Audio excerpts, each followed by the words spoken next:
Good morning students. आज हम आपके चैप्टर 14 का नेक्स्ट टाइप लेके आए हैं, जो हाइट एंड डिस्टेंस हम चला रहे थे। तो हाइट एंड डिस्टेंस में हम नेक्स्ट क्वेश्चन 13 तक हो गया था, तो आफ्टर 13 लेके आए हैं। तो आफ्टर 13 में हम स्टार्ट करते हैं। देखिएगा क्वेश्चन नंबर 14 सबसे पहले। A straight highway land at the foot of a tower. A man standing on top of the tower observes a car at the distance depression of 30, which approximately the foot of tower with uniform speed. 6 meter later, 6 second later, the angle of depression of car is 60.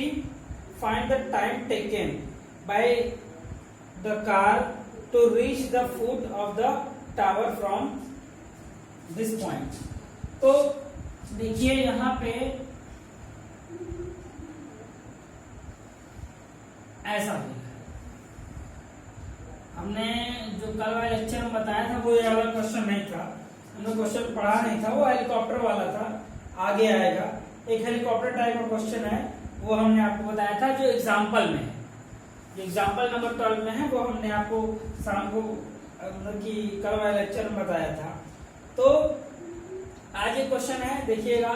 एक यहाँ से tower पे एक आदमी ए है, मान लीजिए B है, सी है, डी है। तो एक तो डी पे अगर जो कार है तो 30 एंगल बना रही है, इस पे है तो 60 एंगल बना रही है। बोला 6 सेकंड लेटर, 6 सेकंड बाद वो मतलब यहाँ जो टाइम लगा वो 6 सेकंड्स लगा। इस क्वेश्चन को समझिएगा। इस क्वेश्चन को समझने का मतलब है हम इसको समझाएंगे, आपको एक्सप्लेन करेंगे इसको, क्योंकि आई थिंक सो कर तो लिए होंगे आप में से बहुत से लोग। क्यों कर लिए होंगे? एक्सरसाइज एग्जांपल्स में दिया है तो आप कर लिए होंगे, लेकिन हम समझा रहे हैं जिनको नहीं आया है। तो सबसे पहली चीज आप ऐसा करिए, आप इसको x मान लीजिए, इसको y मान लीजिए। इस डिस्टेंस को x मान लिया, इस डिस्टेंस को y मान लिया। तो x और y मान लिया और इसको h मान लिया। सबसे पहला काम हम करते हैं कि हमको निकालना है कि C से B तक जाने में कितना टाइम लगेगा।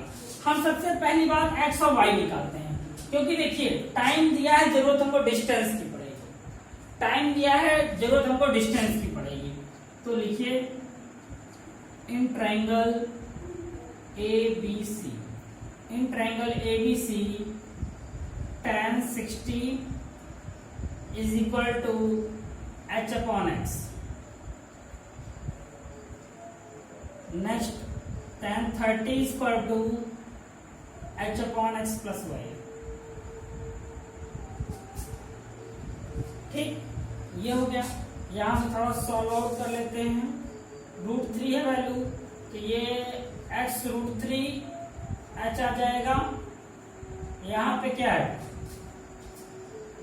ये 1/√3 h upon x plus y। इसको सॉल्व करते हैं, x plus y h √3। अब देखिए यहां से थोड़ा सी चीज देखिए कि हम वैल्यू किस चीज की रखें कि हमको वो आंसर मिले। वैल्यू किस चीज की रखें वो सॉल्व आउट हमको मिले।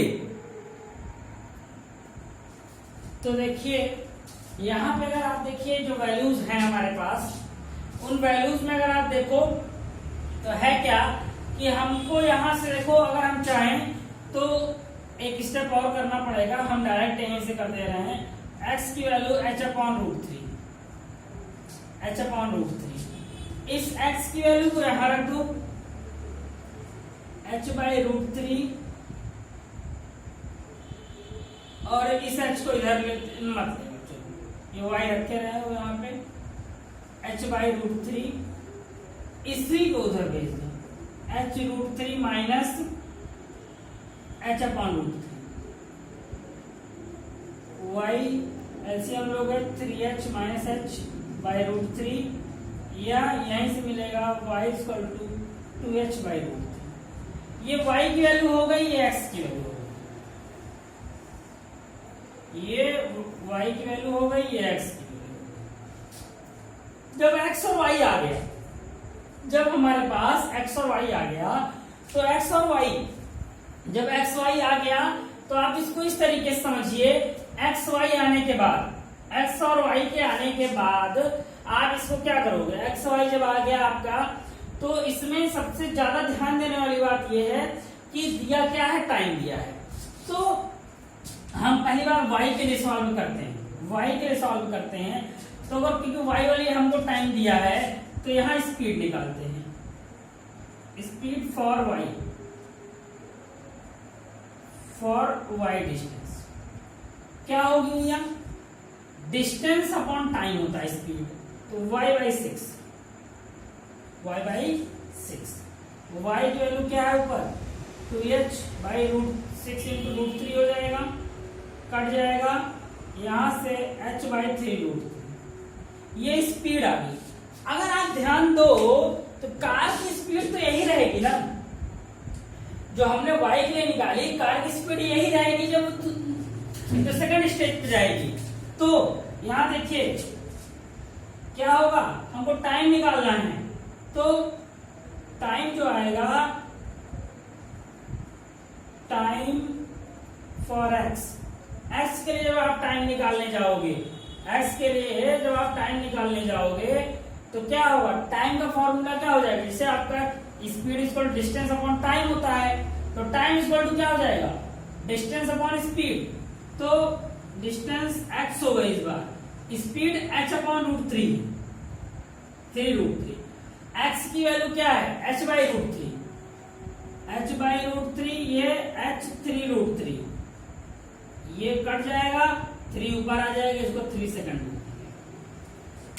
हमने जैसे किया, समझ में आई थिंक सो आया होगा कि हमने पहले एक्स वाई को स्टैब्लिश किया, फिर स्पीड फॉर वाई, फिर टाइम फॉर एक्स, इस तरीके से करके हमने निकाल लिया। नेक्स्ट क्वेश्चन पे आते हैं। A TV tower stands vertical on a bank of canal. एक कैनल है, कैनल जानते हैं आप, एक कैनल के छोर पे, किनारे पे एक टीवी टावर है। From a point on the other bank directly opposite to the tower is angle of elevation. यहाँ पे जो एंगल ऑफ डिप्रेशन था, इसको ध्यान रखिएगा, एंगल ऑफ डिप्रेशन था, तो angle of elevation, angle of elevation top of the tower is 60, from another point 20 metre away from for 30। देखिए बहुत आसान क्वेश्चन है।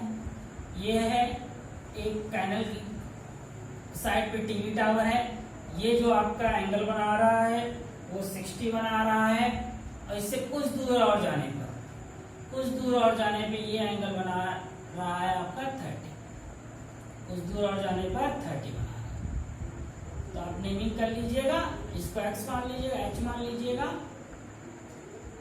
आपका आ जाएगा। ठीक, question number 16।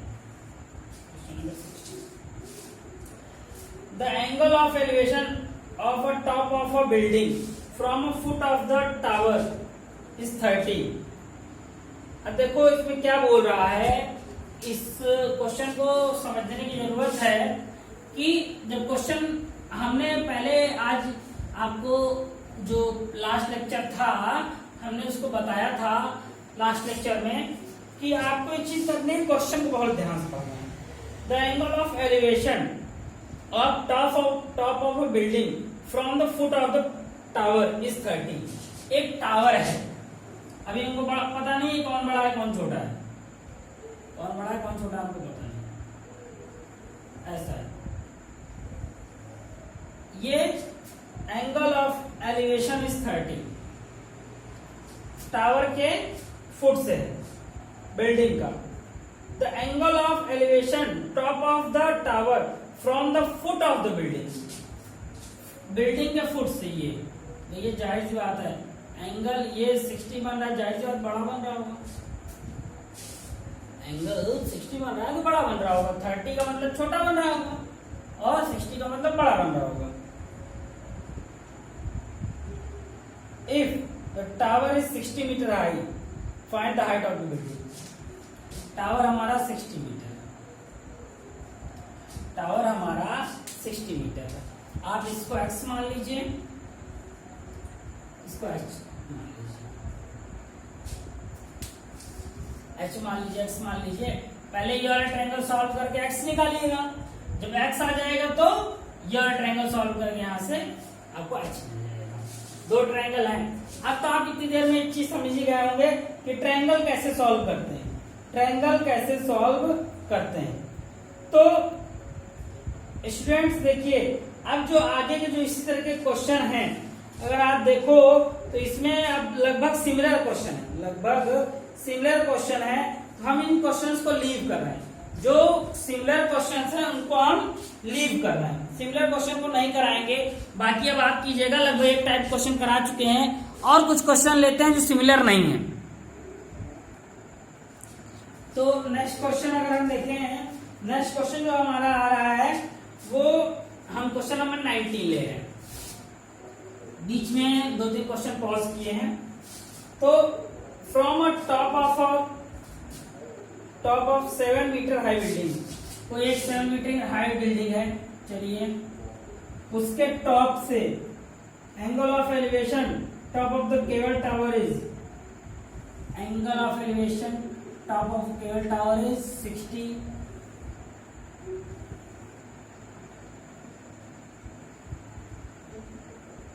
and angle of depression is also it is 45। इसको 7 मान लीजिएगा, इसको h मान लीजिएगा, सॉल्यूशन आ जाएगा, सॉल्यूशन आ जाएगा। Question number 20, the angle of depression from the top of a tower a point ground 30 and on the moving displaced on the 20 meter from the point toward the foot of tower to the point B, the angle of elevation of the tower from that point B is 60, find the height of the tower।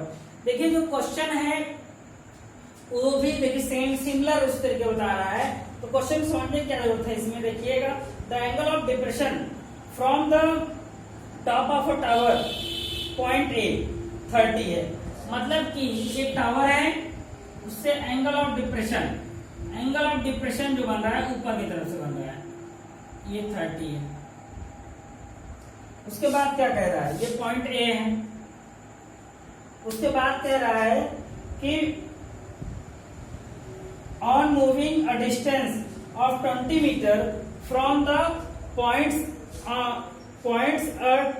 toward the foot of the tower to the point B, the angle of elevation, मतलब इसी से B point पे, अब B point अगर आप देखो आपका angle 60 बना रहा है, तो B पॉइंट अंदर की तरफ आएगा ये, तो यहां लगभग आ जाएगा। थोड़ा सा वो कॉमन सेंस भी यूज करना होता है। तो इसके बाद तो फिर जब 20 मीटर इनर आया है तो ये हो जाएगा, फिर इसी तरीके से आप कर ले जाओगे, इसी तरीके से आप कर ले जाओगे इसको। ये बात हुई। ये क्वेश्चंस आपके आरएस के हैं, इसलिए थोड़ा सा क्वेश्चंस को पुट ऑन करने की जरूरत है, क्वेश्चंस को देखने की जरूरत है। तो इसके बाद अगर हम देखें तो इसके बाद हम आ रहे हैं आपका क्वेश्चन नंबर 24 पे। क्वेश्चन नंबर 24 थोड़ा सा जंबल करके चल रहे हैं हम। The angle of elevation of the top of Q of a vertical tower P Q from the point x on the ground. देखिए, एक angle of elevation of the top of Q vertical tower P Q, एक tower P Q है, एक tower P Q है, एक tower P Q है of a tower Q का जो है वो from x point ground, ground पे कोई एक्स पॉइंट है, टावर पी क्यू है, ग्राउंड कोई एक्स पॉइंट है, उसका एंगल ऑफ एलिवेशन 60 बता रहा है at point y 40 metre vertical above x, 40 metre vertically above. Vertically above का मतलब क्या होता है भैया? वर्टिकली का मतलब ऊपर है, यहां से 45 बना है,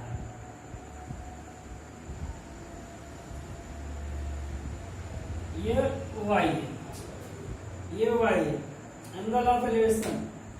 और ये कितना है? 40 मीटर अबव, ये अबव है 40 मीटर। इसको x मान लीजिएगा, y मान लीजिएगा,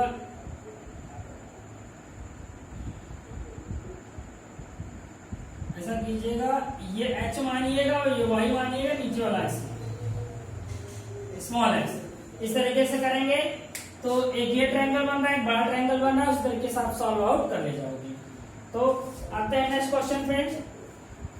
नेक्स्ट क्वेश्चन जो हमारा है 25 की बात करते हैं। 25 की बात करते हैं तो angle of elevation of an aeroplane from a point on ground is 45 after flying 15 second is 30। Flying if aeroplane is flying at the height is 25 metre, find the speed of the aeroplane.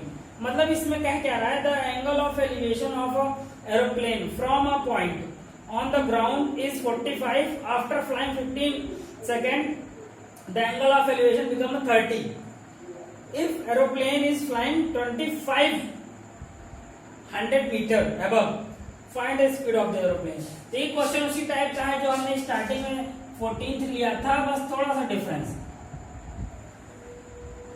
Difference ये है कि एक भैया aeroplane है, ये 25 metre above fly कर रहा है, तो दोनों 25 मीटर होंगे। जब पहले है तो ये 45 पे है, और जब दोबारा कुछ दूर 15 सेकंड पे चला जाता है, कितने सेकंड में? 15 सेकंड, तो जिसका एंगल बन जाता है 30। क्वेश्चन उसी टाइप का है, बहुत ज्यादा कुछ दिक्कत वाली बात नहीं है। एक्स वाई निकाल लीजिएगा, आप एक्स और वाई निकाल लीजिएगा। पहले y से y और 15 के बीच रख के आप क्या निकाल लोगे? एरोप्लेन की स्पीड। फिर यहाँ पे ले आके आप क्या आपसे जो पूछ क्या रहा है? फाइंड द स्पीड, यहीं से आ जाएगी स्पीड आपकी। एक्स और वाई डिस्टेंस निकालेंगे, डिस्टेंस से आपकी स्पीड आ जाएगी। एच की वैल्यू रख देंगे, अगर डिस्टेंस से स्पीड मिल जाएगी, उससे भी कम स्टेप में आपको ज्यादा क्वेश्चन हो जाएगा।